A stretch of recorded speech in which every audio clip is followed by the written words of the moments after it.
everybody, it's Brianna Henneke-Hodges here with another episode of Learning Through Uncertainty, and I have such a great treat for you today. I have the one and only Andy Leiser. He is an elementary integration specialist from Minnesota, and I want to welcome him to our show, but I also want to ask you, Andy, to share a little bit about where you are and who you serve. Oh, thanks. Honor to be here. I am, like you said, an elementary integration specialist. I sometimes get commandeered for middle school, high school stuff, but 98% of what I do is at the elementary level. I am an elementary teacher by trade. I guess I'm a teacher on special assignment. We are just southeast of the Twin Cities in Hastings, right on the Mississippi River. And I'm very fortunate to work with 3 schools, about 1,500 kids, 100 plus teachers, in a marvelous community, a very supportive community.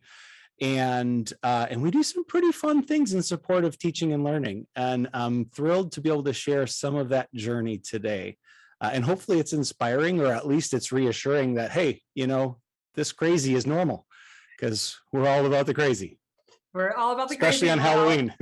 Exactly. And about it together. That's for sure. That's for sure. So speaking of crazy, this last year plus, right now we're kind of knocking the door on 2 years, has thrown a lot of learning curves at us. So can you share a particular challenge? I know it might be tough to kind of narrow it down, but can you share a particular challenge and then maybe a strategy or two that you found useful in adapting to that? Before you hit that record button, we were talking about, this is what teachers do, every day. I forget what the exact number is, how many quick decisions you're making every minute in the classroom with students and questions that you're answering.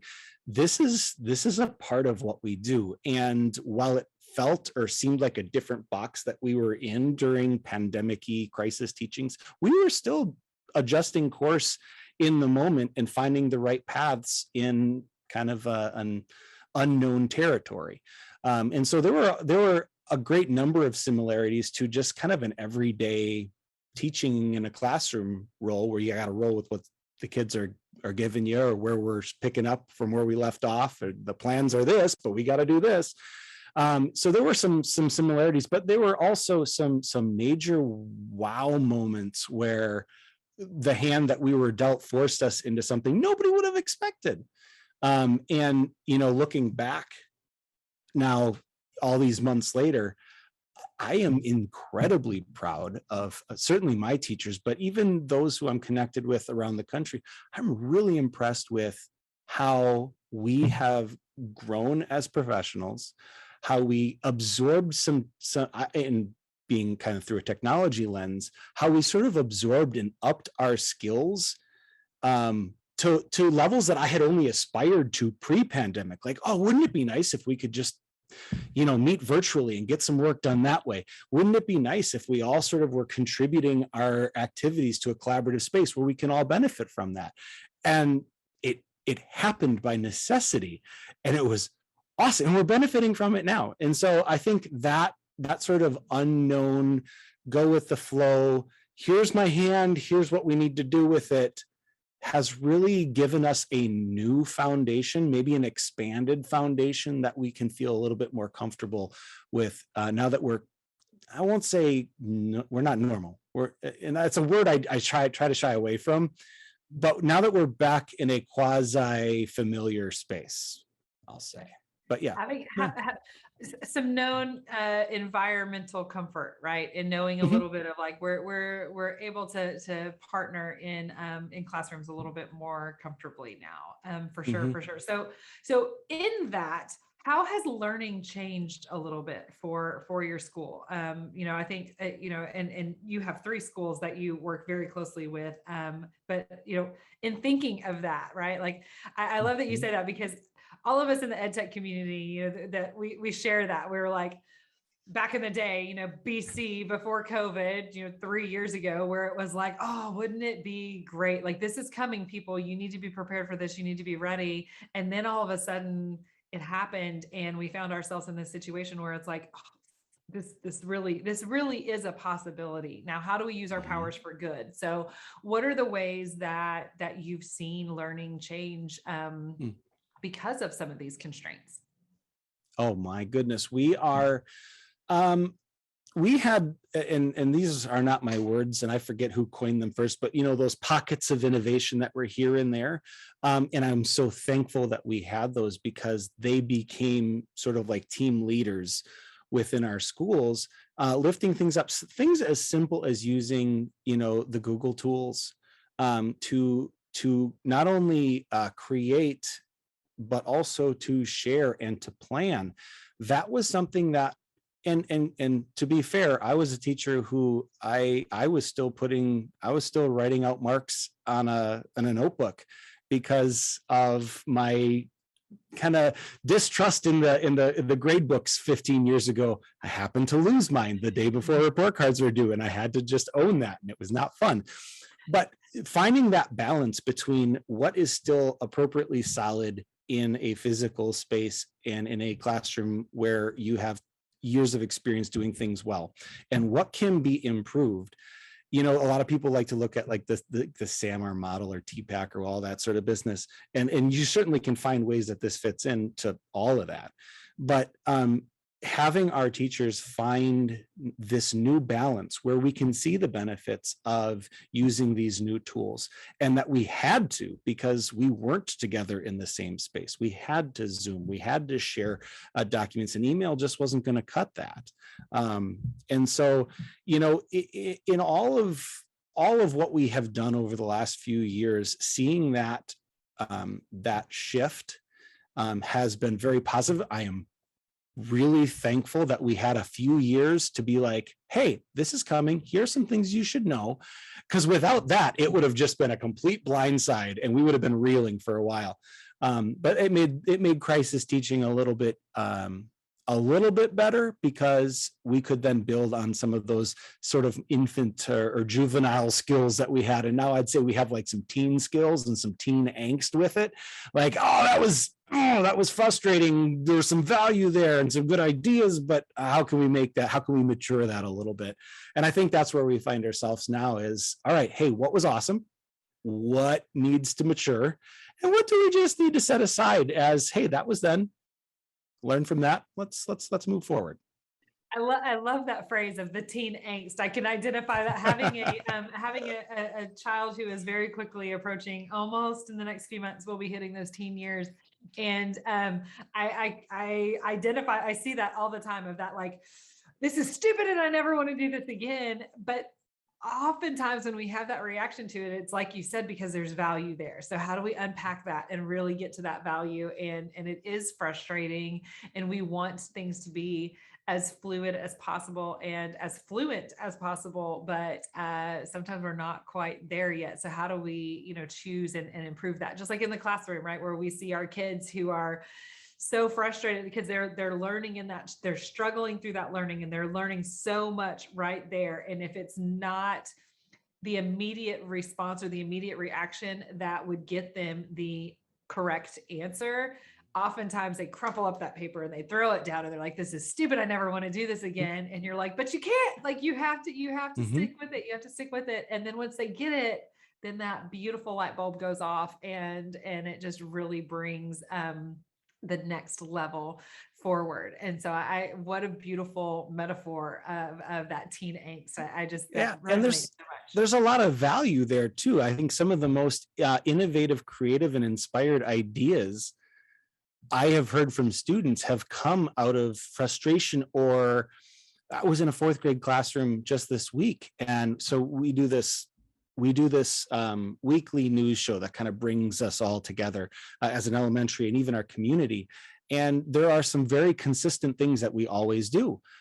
But this crew, I had said, hey, what segment are you interested in producing?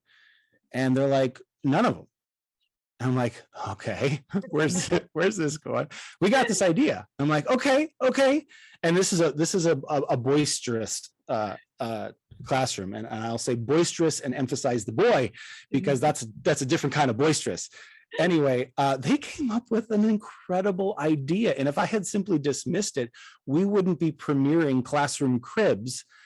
Like right now, classrooms are playing it across our district.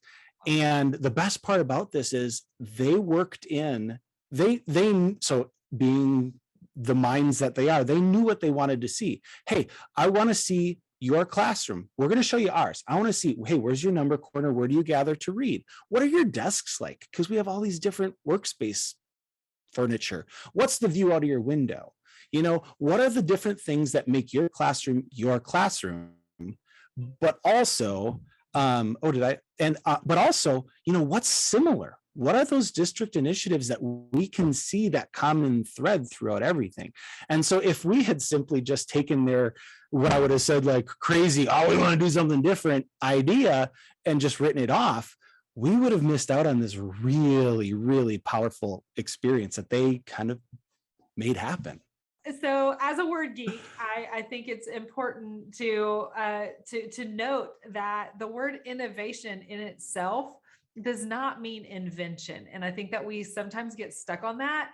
And innovation really truly only comes when we have something that we know can be better. And so I love that these kids are coming to you with these innovative ideas and this idea of like, hey, this is cool that it's been done, like whatever, but it's been done. Mm-hmm. How can we make it better? How can we, get it to the level that we were really, really hoping for? And I just love it. I mean, what an incredible way to showcase student voice. We talk about that all the time, but to actually put our money where our mouth is, right? And like let them have that voice is a different story. So I mean, that project that we do, we call it the Little Raider News, that in and of itself is, I don't know, it's like a perfect example kind of how the evolution of this program, where it began to where it is now, and how that overlapped with the changes of the last few years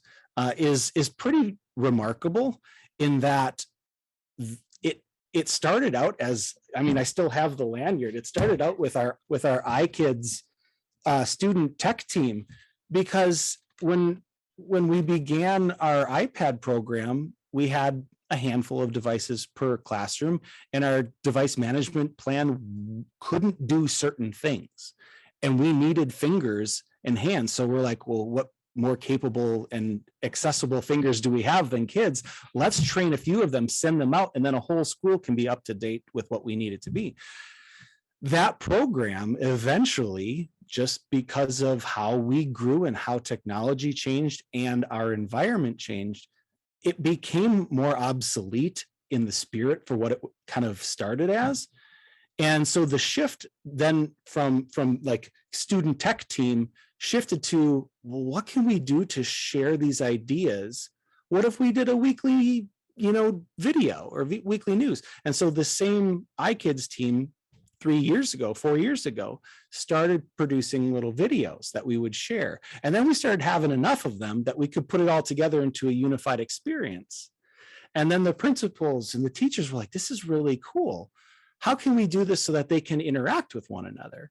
And so we started hosting it in a Seesaw blog where they could comment down below. And we worked in math challenges, and we worked in mystery objects, because Scholastic News used to do the super close-up image of something. You had to figure, you know what I'm talking about? Yeah. What is this? Oh, it's the ends of colored pencils. So we would take our tech tools and kind of replicate that, but in a way that we could then zoom out and show it. So anyway, this whole Little Raider News thing kind of became what iKids was, because that's how things sort of had to evolve. And then the pandemic hit in our last episode. Sorry to go off on this. There's just too many sweet parallels to this.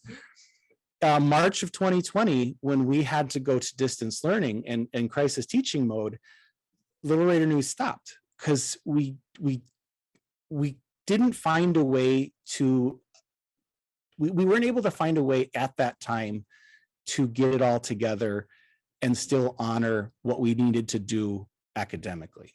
And yes, I could argue that we can make it happen. But with a full overflowing plate on teachers, I was not going to ask anything more of them in that moment. So when we did get back and we realized, hey, we don't need iKids anymore, oh no, I kids make our Little Raider news. How are we going to do this? And that's when students and teachers were like, well, I mean, how do you make that?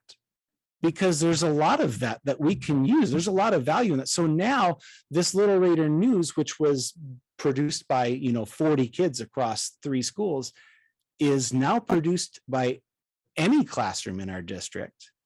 All the kids, we're getting primary grades involved. They're learning new aspects of their tools, how they can use them to create something new and challenge thinking and showcase what they know. The whole time we're working in, the common, like I said, the common threads between our schools.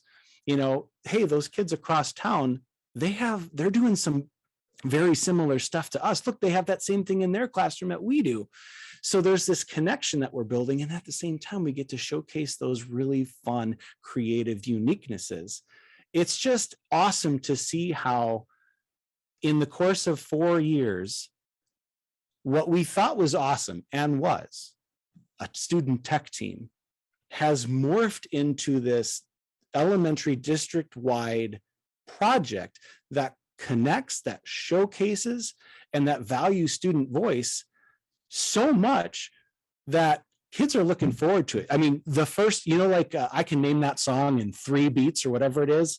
Our Little Raider news jingle. I mean, if you play that in a room, all the kids just instantly look. And so like for like parents of teachers, when I send that out the night before, they'll play it at home and kids will come running into the room because they know, oh, that's Little Raider news. And they look so forward to it.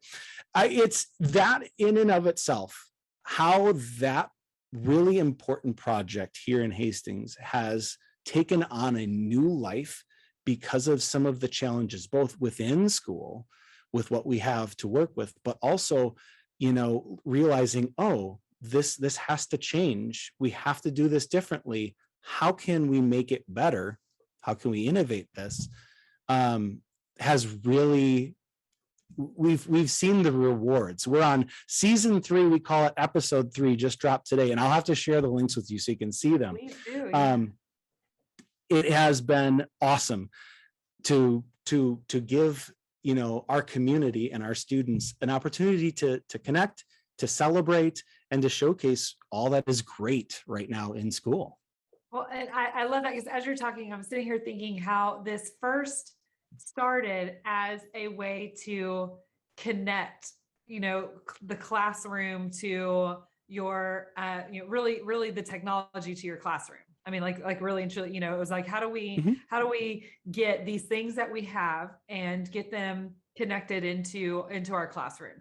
And now through that evolution, you are seeing those connections truly be around how can we connect our classrooms to our community? How can we connect our community to our classrooms? How can we connect our kids wherever they are, whether they're at home, whether they're on a field trip, whether they're in the hallway doing a project with another classroom. How can we connect them and help them see that we are all part of a big community? I hear so much inclusivity in the descriptions that you were sharing, showing how it doesn't just have to be at this one school. It doesn't just have to be these 40 kids. It's everyone, and having those ideas. That's just, it's such a beautiful picture of evolution for learning. And I applaud you for that. And I would love for you to share those links so that way we can, we can get them out to everybody. I think that would be really, really helpful.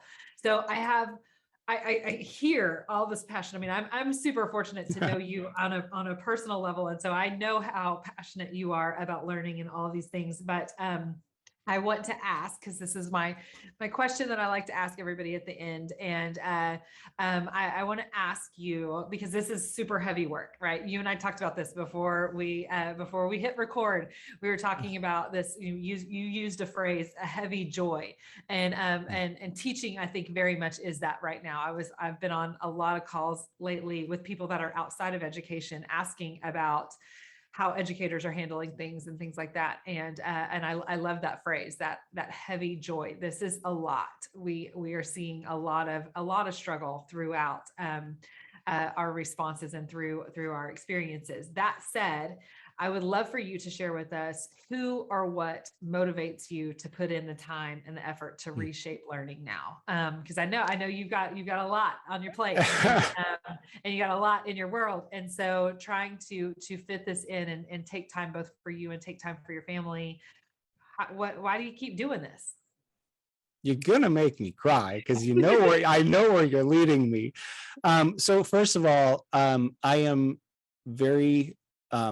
blessed to have an incredible family, an incredible, understanding, education, conservation minded wife who works for the Minnesota Zoo, who is my partner. We work super well together. My dad, obviously, this is where this is going. So I lost my dad about 10 months ago, at the beginning of January of 2021. My dad was an orchestra director, and just an all around awesome guy. And one of the things after he had passed that our family talked a lot about, and my mom's a band teacher, and my brother is a musician and he teaches lessons. So education is just in our blood. But one of the things that we kind of were reflecting on was, my dad always showed up, no matter what, even if it was uncomfortable. My dad came to a rehearsal after being gifted tickets to the Monday night Green Bay Packers San Francisco 49er Mud Bowl game. He had never been to Lambeau. He had never seen the Packers live, and he had this opportunity given to him. And he said, "Thank you, but tonight I have rehearsal for the musical that's happening in a month." It would have been so easy to just say, "Hey, we're going to cancel tonight." And he didn't. And he put his students first. He had that connection with them. And it wasn't, I didn't know this. I was in the pit orchestra at that time. I didn't realize that not only did he sacrifice that opportunity, but he sacrificed it for me too, because I would have loved to go on. But that speaks volumes about who he was as a person, that integrity, that level of commitment to your craft, to your profession, to your passion, and to the people around you. And I try my very best to live up to that every single day. And I know that there are days where that's easier and there are days that that's harder. But I think I showed this to you. Even today on my phone, his picture came up, and it always seems to pop up at the right time when I need that little reminder, that little boost. You know, today's the day that all our kids are dressing up for Halloween, and it's kind of bonkers. You can just feel the energy. And my dad would have been all over that. He would have shown up, he would have been ready, and he would have rolled with what he was given and had a good time with it. And so, you know, that was my kind of center today. As I got up, I'm like, hey, I've got this interview. Hey, we've got a lot going on in our schools. It's going to be a pretty cool day. It may not be what we expect, but it's still going to be something that we can make great, or we can fight against. And there's no reason to fight against this type of joy, even if it's a heavy joy.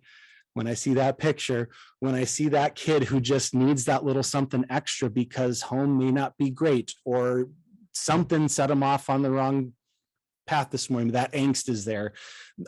We've got this. And so my dad for sure is an inspiring mentor guy. He's my dad. You know, his dad, and he impacted me, of course, and all of his students throughout all his, 6 years in public education. So showing up, being there, and doing the best with what you got, which is what we do. I'd say that's the big thing. Part of education right there, showing up, doing what you can do, and being there no matter what. I love that. I love that. And I didn't even cry. You didn't even cry. And I think you also named the episode. I love it. Rolling with what you got. Like, I think that perfectly summarizes the last few years, if not all of Mhm. education. So It's true. that said, thank you so much, Andy Leiser, for sharing with us and helping us understand that we can use our powers for good, right? Like whatever struggle, whatever constraint, whatever challenge, there's a light in it, and we just kind of have to turn that light on, a la Harry Potter, right? Darkness can light can be found in the darkness if one only turns on the light. So how do we find those? And I just thank you so much for sharing your experiences. I can't wait for you to send over some of those links so that way we can push Oh, them you out as bet. well. All right. So on behalf of Future Ready Schools, I am Brianna Henneke Hodges. This is Andy Leiser. And we say thank you so very much. We'll talk with you next time. Despite our good intentions, 2020 helped us clearly see that while each day brings a multitude of uncertainties, future-ready leaders are leaning into those opportunities, leading necessary changes to address inequities and learning through uncertainty. Learning Through Uncertainty is hosted by me, Brianna Henneke Hodges, National Faculty for Future Ready Schools. In each episode, we'll connect with Future Ready instructional leaders and learners as they share their expertise, advice, and experience reimagining teaching and learning to better suit today's learners with tomorrow's techniques. Together, we'll reimagine possibilities, renew communities, and reinvigorate pedagogical practices. Together, we'll redesign environments, recalibrate services, and reconnect purpose, passion, and practice. Subscribe and listen to Learning Through Uncertainty wherever you get your podcasts. Go ahead and subscribe so you don't miss an episode. Learning Through Uncertainty and Future Ready Schools are projects of All for Ed, because together we're better, and together we're future ready.